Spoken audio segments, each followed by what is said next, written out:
नमस्कार, बहुत स्वागत है आपका। आप देख रहे हैं आपकी आवाज और आपके साथ मैं हूं आसिफ शेख। आपकी आवाज में आज बात छत्तीसगढ़ में चिटफंड कंपनियों, निवेशकों के बढ़ते इंतजार और भरोसा दिलाती सरकार की। छत्तीसगढ़ में करीब 380 चिटफंड कंपनियों के मालिक यहां के भोले भाले लोगों को पैसा दोगुना तिगुना करने का लालच देकर 11,000 करोड़ रुपए का चूना लगाकर भाग गए। तब से आम आदमी अपने पैसों का इंतजार कर रहा है। 2018 चुनाव से पहले कांग्रेस ने छत्तीसगढ़ के लोगों को भरोसा दिया कि जितने भी पीड़ित निवेशकों का पैसा चिटफंड की कंपनियां लेकर भागी हैं, वो पैसा वापस दिलाया जाएगा। 11,000 करोड़ रुपए में से सरकार अब तक 7 करोड़ के आसपास की राशि दिला भी चुकी है, लेकिन अब निवेशक अपने पैसा मांग रहे हैं। विधानसभा में बजट सत्र जारी है और यही वजह है कि 22 जिलों के निवेशक धमतरी से पैदल रायपुर आए, विधानसभा घेराव करने की कोशिश की और मांग रखी कि उन्हें उनका पैसा वापस दिलाया जाए। कई सवाल हैं जिनके जवाब जानने की कोशिश करेंगे। खास पैनल भी हमारे साथ जुड़ेगा, लेकिन आइए सबसे पहले एक रिपोर्ट देखते हैं।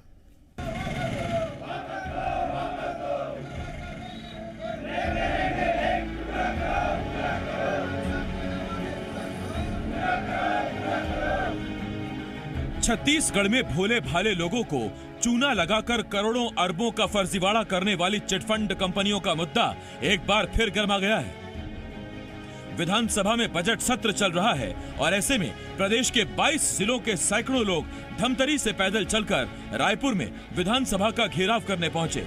हालांकि पुलिस ने इन लोगों को विधानसभा पहुंचने से पहले ही रोक लिया।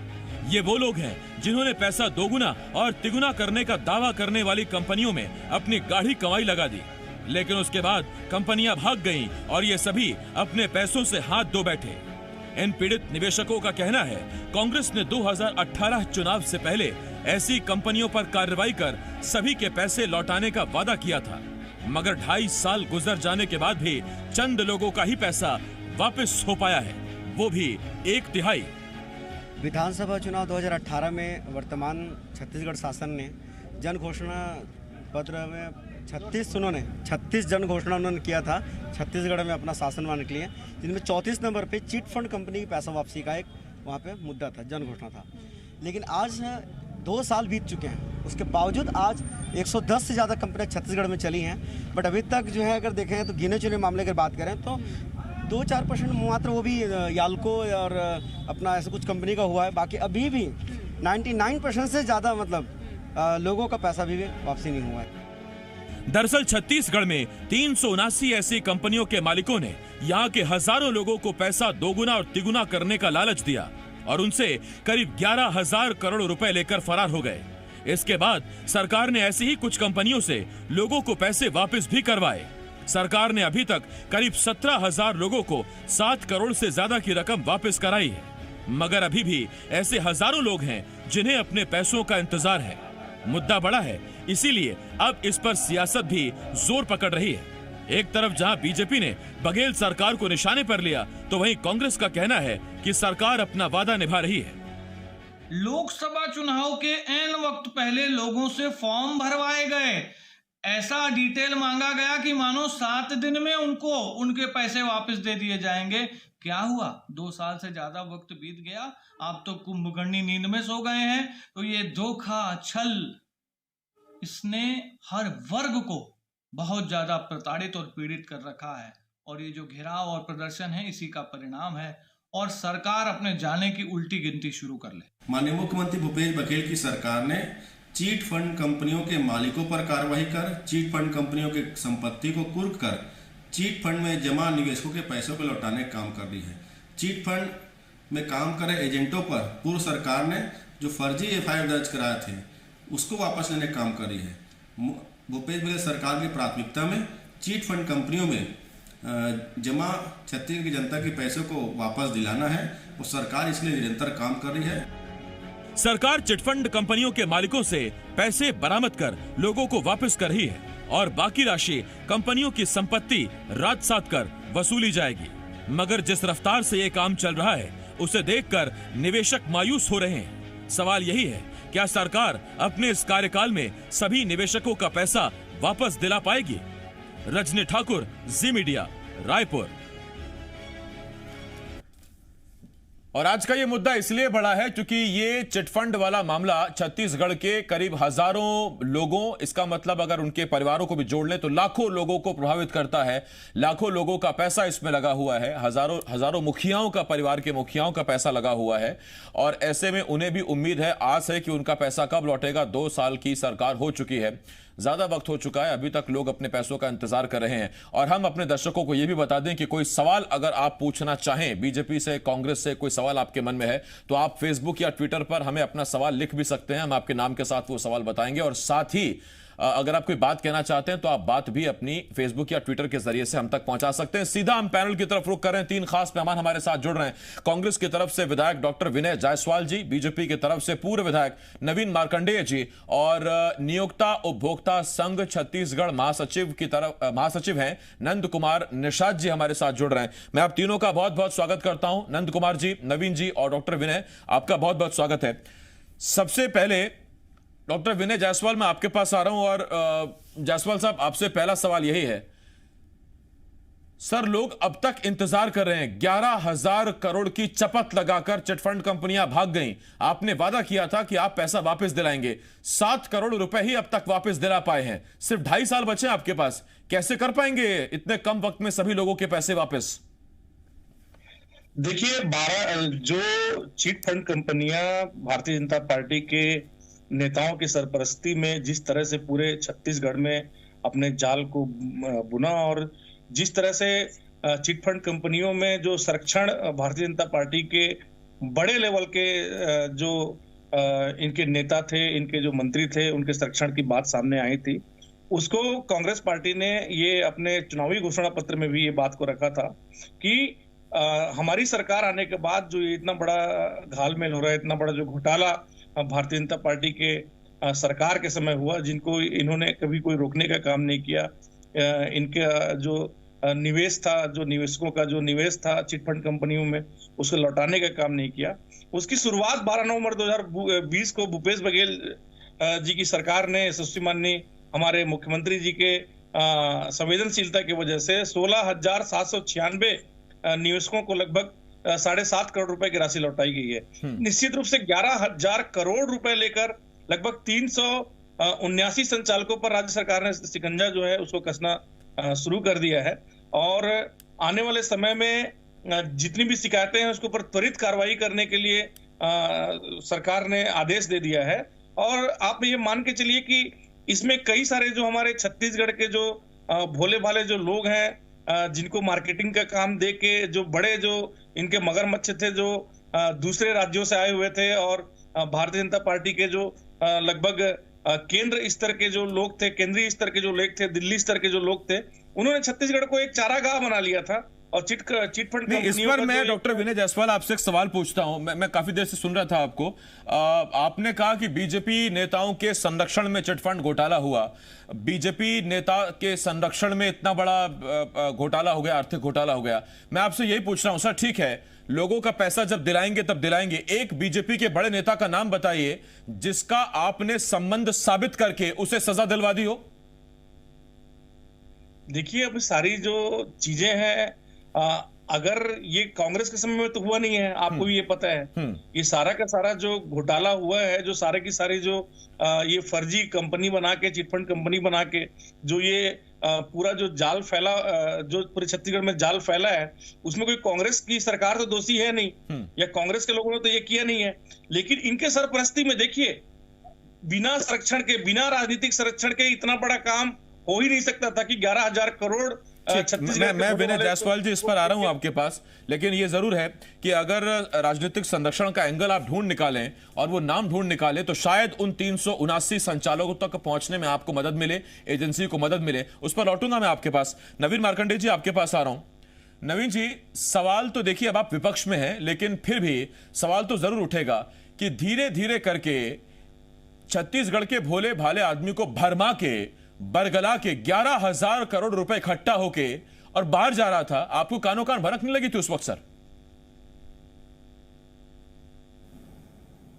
देखिए, ऐसा है आसिफ जी, कोई भी कंपनी या कोई भी ऐसे सेक्टर में जब कोई व्यापार करते हैं या कोई बात कहते हैं, और जब वो अपना व्यापार करते हैं या कोई भी सेक्टरों में जब वर्किंग करते हैं, तो उसकी जब तक कि उस रूप में शिकायत नहीं होगी तब तक के उसके ऊपर कार्रवाई कैसे होगी।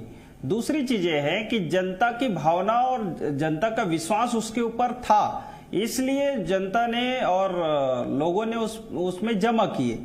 दूसरी तरफ ये है कि ये जो पूरा कंपनी है वो भारतीय जनता पार्टी की सरकार में या उसके कार्यकाल में प्रारंभ हुआ है, ऐसा नहीं है।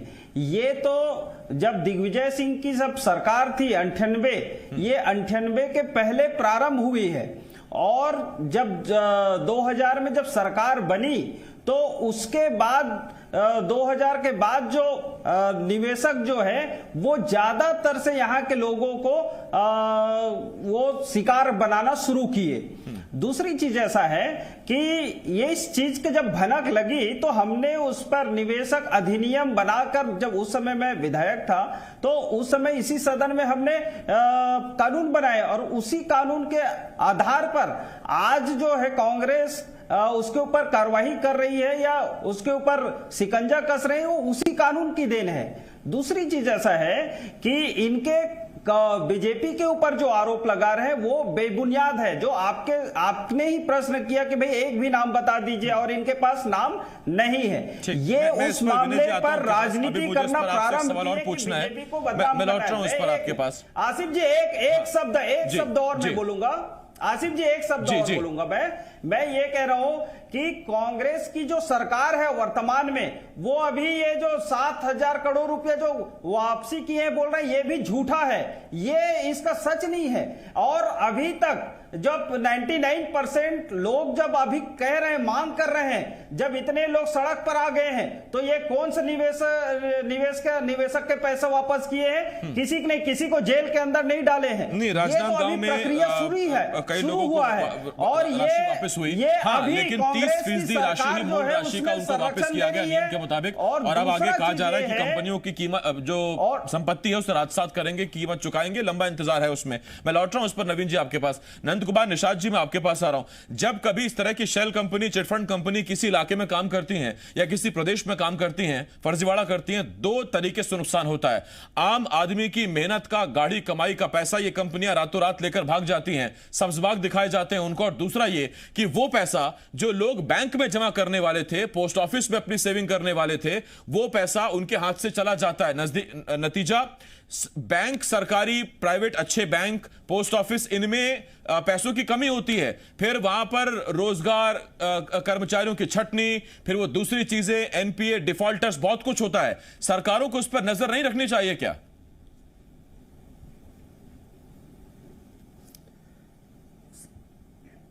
हेलो जी नंद कुमार जी। हेलो जी बोलिए सर। क्या है, जो छत्तीसगढ़ में जो चिटफंड कंपनियां चली है, ये 2006 से प्रभावित हुआ है। सबसे बड़ा चीज ये है कि छत्तीसगढ़ में जो शासन के द्वारा जो रोजगार मेला लगा था, उस रोजगार मेला में अभिकर्ताओं की जो नियुक्ति हुआ, उसमें लोगों को एक बड़ा विश्वास हुआ। और इसमें कोई शक नहीं है कि जो पिछले कार्यकाल में जो बीजेपी गवर्नमेंट थी, उसमें कई कंपनियों के जो ब्रोशर से लेकर के कंपनी के मालिकों के साथ में बीजेपी गवर्नमेंट के बड़े बड़े मंत्री और नेताओं को आज भी हम उसका फोटो दिखा सकते हैं कि उस समय उन लोग बैठते थे।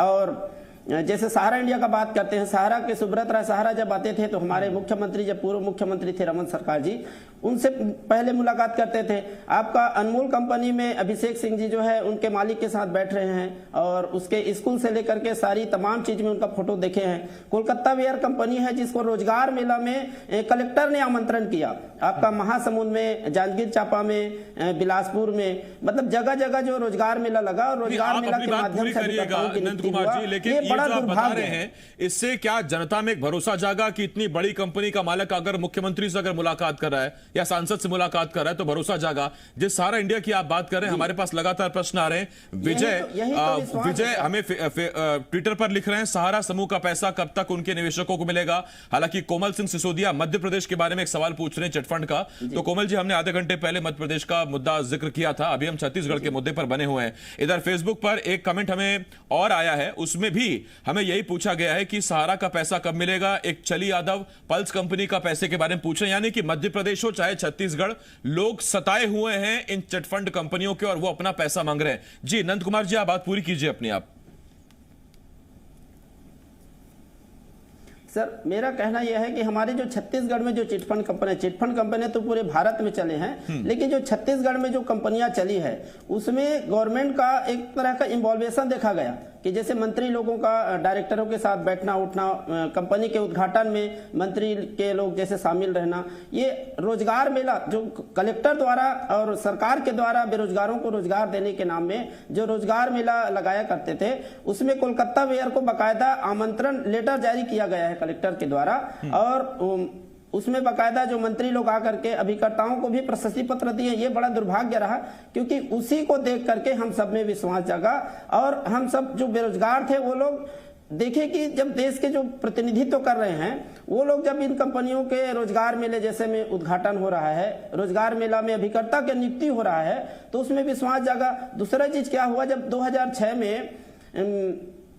2006 में जो बहुत सारी कंपनियों के ऊपर एक बार जो कार्रवाई हुई, उस समय कुछ समय के लिए कंपनियों को सील कर दिया गया था। उसके बाद में 1 महीना 2 महीने के बाद फिर से वो कंपनियां पुनः खुल गई। ये जो है लोगों को फिर विश्वास आ गया और विश्वास आने के बाद वो लगातार 2008, 9, 10, 11, 12, 13, 14 तक कंपनियां चलती रही और लोगों को इतना भरोसा हो गया था कि ये कंपनियां तो सही हैं। हाँ, और ये बड़ी कंपनियां हैं, इनमें लगाए पैसा डूबेगा नहीं, इसी विश्वास में धोखा हो गया, विश्वासघात हो गया। मैं नंद कुमार जी लौट रहा हूं आपके पास। डॉक्टर विनय जायसवाल, मैं आपके पास आ रहा हूं। देखिए फेसबुक पर हमें हमारे दर्शक लगातार लिख रहे हैं, इसमें विजय पांडे पूछ रहे हैं कि सहारा समूह का पैसा कब लौट रहा है। इसके अलावा मुकेश चक्रधारी लिखते हैं कि पहले चिटफंड कंपनियों ने हमसे धोखा किया, फिर सरकार ने वादा किया कि हम पैसा दिलाएंगे और पैसा दिलाए नहीं। अब हमारे साथ दो तरीके से धोखा हुआ है, यानी पहले ही वो धोखे के शिकार थे, अब सरकार से भी धोखा मिल रहा है। 2.5 साल गुजर चुके हैं, अब तक चिटफंड कंपनी से पैसा नहीं मिला है। इसके अलावा कुछ अजय पांडे लिखते हैं सहारा का पैसा वापस अभी तक नहीं आया है। बगडे राम लिखते हैं कि 3 गुना लालच के चक्कर में साईं प्रकाश प्रॉपर्टी में पैसा लगा दिया था। और योगेश लिखते हैं कि कुछ नहीं मिलने वाला। तो सर अब हताश और निराश होने लगे हैं। आपने वादा किया था, लोग अब हताश हो रहे हैं कि कुछ नहीं मिलने वाला। देखिए, अभी जो निषाद जी का वक्तव्य आप सुन रहे थे और माननीय हमारे पूर्व विधायक मार्कंडे जी ये इस बात का दावा कर रहे थे कि किसका राजनीतिक संरक्षण मिला, कौन से नेता का राजनीतिक संरक्षण मिला, ये सीधा सीधा इनडायरेक्टली रूप से ये जिस तरह से शासन प्रशासन के उच्च अधिकारी कलेक्टर अगर आके उसके लिए रोजगार मेला के रूप में लगा के और जिस तरह से ब्रोशर बना के माननीय पूर्व मुख्यमंत्री जी का फोटो लगा के उनके जो लड़के थे, जो पूर्व सांसद अभिषेक सिंह जी, उनकी यारी किसी से छुपी नहीं है। जिस तरह से चाय की चुस्कियां ये लेते थे जो सुब्रत सहारा और जितने भी चिटफंड कंपनी के जो मालिक थे, जो ठगी करता लोग थे, तो भारतीय जनता पार्टी के नेताओं से उनके संबंध जग जाहिर है, ये पूरे छत्तीसगढ़ को पता है। माननीय यशस्वी भूपेश बघेल जी की सरकार ने ये वादा किया था कि चिट फंड में जो हमारे भोले भाले छत्तीसगढ़ियों को ठगा गया है उसके ऊपर हम उनके जो निवेशक है, जो छत्तीसगढ़ के जो निवेश किए हैं और जिस तरह से उनके साथ जालसाजी हुई है उसको हमारी सरकार ठीक करेगी और उनको पैसा वापस दिलाने का काम करेगी। नहीं, क्या ये जायसवाल साहब ठीक ऐसा नहीं है कि अगर मोदी सरकार पर आप ये आरोप लगाते हैं कि इन्होंने कहा था चुनाव से पहले काला धन वापस लाएंगे, अब तक नहीं लाए, जितने बड़े डिफॉल्टर्स थे वो बाहर विदेश में गए, उनको पकड़कर भारत में नहीं ला पाए, ऐसे ही आपने वादा किया सारा पैसा हम वापस दिलाएंगे आपका, बड़े बड़े लोग जो आपको धोखा देकर गए उनको वापस लाएंगे, लेकिन बात तो यहां है हमें वहां से काला धन वापस नहीं आ रहा, आपसे यहां पर हमें चिटफंड की राशि नहीं मिल रही है हमारी। देखिए, काला धन को वापस लाने का जो कमिटमेंट मोदी जी ने किया था, या 15 लाख रुपए खातों में देने का बात किया था, या हर साल जो है 20 करोड़ नौकरी देने की बात की थी, वो मुद्दा और जो चिटफंड कंपनियों का जो मुद्दा है, ये थोड़ा सा इसमें बेसिक अंतर है। अब उसको उस अंतर को आप समझने की कोशिश करिए। अंतर में समझ गए जायसवाल साहब, अंतर तो सीधा यही है कि काला धन तो भ्रष्टाचार करके जुटाया गया, लेकिन चिटफंड तो सीधा पैसा हमारी जेब से ले गए, उसके बावजूद पैसा लौट नहीं रहा। हाँ, मैं आ रहा हूं आपके पास, इसीलिए कह रहा हूं सर, आपकी इसको तत्परता से प्राथमिकता में दिखवा लीजिए। एक सवाल नवीन जी मैं आपसे पूछता हूं, 30 सेकंड दे पाऊंगा। नवीन जी, आपने चिटफंड कंपनियों के मालिकों पर तो पता नहीं क्या कार्रवाई की, एजेंट्स पर जमकर मामले दर्ज कर दिए। ये एजेंट वही थे जो चंद पैसों के हजारों रुपए के चक्कर में रिस्क ले रहे थे। उनको नहीं पता था कि ये सब कुछ हो जाएगा। वो तो नई सरकार आई तो कम से कम एजेंट्स पर से केस हटे, अब वो सरकारी गवाह बनने को तैयार है। कार्रवाई के नाम पर सारा ठीकरा उस वक्त एजेंट पर ही फोड़ा था आपने। अब आसिफ जी, हमने एजेंट पर कोई ठीकरा नहीं फोड़े थे, ना ही एजेंट पर हमने कार्रवाई किए थे। देखिए क्या होता है, जब कानून में जब अरे तो सरकार, नई सरकार जो मामले एजेंट्स पर से लिए गए वापस ले रही है, वो मामले किसने दर्ज किए? वो मामले आपकी सरकार में दर्ज हुए। आसिफ जी पूरी बात तो सुन लीजिए, जी बोलिए। तो सुन लीजिए जी बोलिए। अरे भाई तो पूरी बात तो सुन लीजिए आसिफ जी, तब तो मैं कुछ बोलूं। बोलिए सर, बोलिए। भाई जब मैं कह रहा हूं कि कानून हमने बनाया और कानून बनाकर कार्रवाई जब शुरू किए तो किस पर कार्रवाई करेंगे? तो उसके लिए बीच में गवाह कौन होगा? तो भाई जब एजेंट जिसने जनता और कंपनी के बीच मध्यस्थता किया है, उसको मध्यस्थता करने वाले को पकड़ोगे तब तो कंपनी का नाम आएगा और कौन निवेशक है उसका नाम आएगा। दोनों बातें हैं। दूसरी चीज ऐसा है कि कांग्रेस ने जो अभी कहा जायसवाल जी ने कि भाई इनका नाम है उनका नाम है, क्या वहां कोई भी, मैं अभी पूछता हूं कि इतने मंत्री मुख्यमंत्री जी बिना बुलाए कहीं कोई जिले में कहीं किसी के कार्यक्रम में जाते हैं क्या? जब आपने बुलाया है तो आपने बुलाकर षड्यंत्र किया है कि गलत चीजों में उनको शामिल किया है। जब आपने खुद सोचकर जो है उनको बुलाए हैं तो आप कैसे आप आरोप लगा सकते हैं कि उसने गलत किया है? इसका मतलब है कि आप षड्यंत्रकारी हैं अगर उनको बुलाए हैं तो। दूसरी चीज ये है सर, वक्त मेरे पास खत्म हो गया। नवीन जी आपने कहा था बात पूरी कर लूं तो मैंने आपको वक्त दिया, बहुत धन्यवाद आपका। लेकिन देखिए अब यहां से एक नई बहस शुरू हो गई है। नई बहस ये शुरू हो गई है कि क्या एजेंट्स को आप आरोपी मान रहे हैं, आप आपराधिक षड्यंत्र के आरोपी मान रहे हैं, या एजेंट्स को आप दरअसल उन्हीं पीड़ितों की तरह, निवेशकों की तरह आप पाक साफ मान रहे हैं और उन्हें भी धोखे का शिकार मान रहे हैं। कम से कम नई सरकार उन्हें धोखे का शिकार मान रही है। और एक बहुत अहम सवाल यह उठता है कि एजेंट्स पर मामला दर्ज करके क्या उन्हें गवाह बनने के लिए मजबूर किया गया? क्या यही तरीका है, या फिर एजेंट्स खुद धोखे का शिकार हुए? वो तैयार थे, क्योंकि कई एजेंट्स तो ऐसे थे जिन्होंने इस चक्कर में कि हमारे पैसे दोगुने होंगे, अपने घर के रिश्तेदारों के पैसे लगवा दिए और वो तक उनके चले गए। कई एजेंट्स का दुखड़ा यह भी है कि रिश्ते नाते टूट गए इसी चक्कर में, क्योंकि हमने उनका फायदा कराने की सोची, अपनी नौकरी बचाने की सोची, लेकिन उनको भी नुकसान हुआ। बहुत बड़ा खेल है। खैर सरकार इसका जितनी जल्द पर्दाफाश कर दे, लोगों की जेब में पैसा पहुंचे, उतना बढ़िया है।